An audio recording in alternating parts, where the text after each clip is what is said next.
Bem-vindos ao segundo encontro técnico-científico dos Hemocentros do Brasil. Meu nome é Fabiana Chagas Camargo, sou diretora técnico-científica da Fundação Hemominas e vou falar para você sobre o plasma brasileiro para a produção de hemoderivados, problemas e soluções na visão da hemorrite. Gostaria de começar a minha apresentação falando da Fundação Hemominas, que é organizada em 23 unidades, sendo 7 hemocentros, 9 hemonúcleos, 6 unidades de coleta, 1 centro de tecido biológico e 17 pastas, que são postos avançados de coleta externa. Hoje a Fundação Hemominas tem uma cobertura de 97,5% no estado de Minas Gerais, uma cobertura hemoterápica. Em relação à qualificação das unidades da Hemominas, esse quadro, então, demonstra, dentre essas unidades que eu mencionei anteriormente, quais já foram qualificados para o recolhimento do plasma para finalidade industrial e o ano em que isso aconteceu. Então, a gente tem os hemocentros de Belo Horizonte, Berlândia e Juiz de Fora, que foram os primeiros a serem qualificados para o envio do plasma para a indústria, e isso aconteceu em julho de 22. Os hemocentros de Valadares, Governador Valadares e Montes Claros, em maio de 23, o hemonúcleo que está localizado em Manhuaçu, em julho de 2023, a unidade de coleta e transfusão de Poços de Caldas, que iniciou o recolhimento do plasma em janeiro de 24, e a última unidade da Fundação Hemominas foi o Hemocentro de Uberaba, que foi qualificado em março de 2024. Aqui um panorama geral do plasma excedente na Fundação Hemominas, né, desde o período da assinatura do acordo de qualidade. Foram, então, recolhidas 191.971 bolsas, o que corresponde, então, a 44.153 litros de plasma disponibilizados para a indústria. Isso equivale, no geral, a 12,9% de todo o plasma que foi exportado desde a assinatura do acordo. Bom, aqui eu tenho um gráfico mostrando a quantidade de bolsas que foram enviadas por cada unidade. Existe uma diferença em azul, vocês observam que foi o número de bolsas, e em laranja, o número de bolsas convertidas em litros. Existe uma variação entre as unidades que diz respeito ao tempo de recolhimento, ao porte de cada uma dessas unidades e as suas dificuldades individuais, que eu vou mencionar posteriormente em relação à abordagem que tem que ser feita.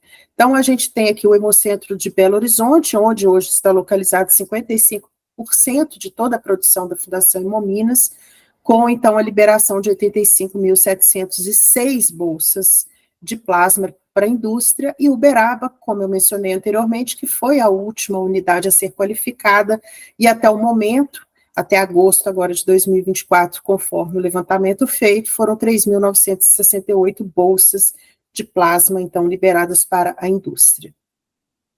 Bom, o envio médio de produção de cada unidade, né, o envio médio de acordo com a produção de cada unidade, então a gente observa que o Hemocentro de Belo Horizonte, 57%, Berlândia, 29%, Juiz de Fora, 62%, Governador Valadares, 50%, Montes Claros, 68%, o hemonúcleo de Manhuaçu, 73%, a unidade de coleta de Poços de Caldas, 45%, e Uberaba, 54%. Isso dá uma média de 54,7% de toda a produção da Fundação Hemominas, toda a produção de plasma destinada, então, para a indústria.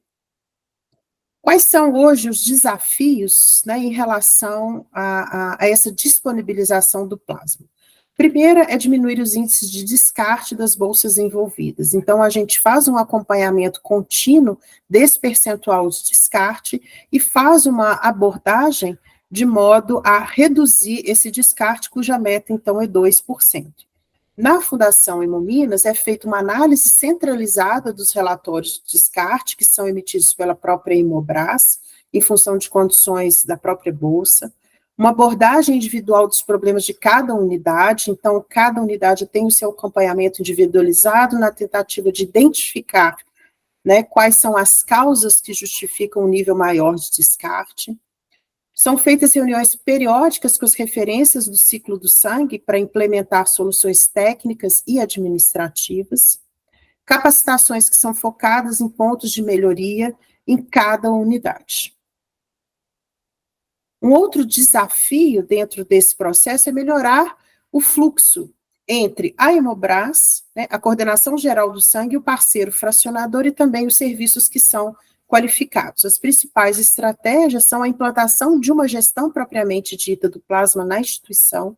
Então, é importante que tenha uma gestão que seja centralizada desse processo, que seja fomentado encontros de boas práticas na Hemorrede para propor melhorias no fluxo dos processos, e na Fundação Hemominas, a diretoria técnica, por meio da gerência de supervisão e acompanhamento, faz, então, a gestão desse processo e também o seu acompanhamento por meio de visitas técnicas e auditorias em cada uma dessas unidades, faz um acompanhamento dos processos de qualificação e requalificação, além de promover treinamentos e reuniões periódicas com todas essas unidades que eu mencionei anteriormente.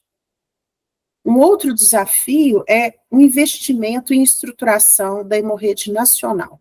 Então, hoje, a estratégia é realmente focar numa melhoria do parque tecnológico, especialmente na cadeia de frio, uma contratação e incentivo aos servidores e às próprias instituições, e o aprimoramento de políticas de custeio que favoreçam ou facilitem esses investimentos mais na ponta. Hoje, na Fundação Hemominas, são feitas aquisições de equipamentos com recursos próprios, exatamente com o intuito de ampliar essa capacidade, tanto de coleta, produção, quanto armazenamento, e também a solicitação de equipamentos por meio da Coordenação Geral do Sangue via recursos do PAC.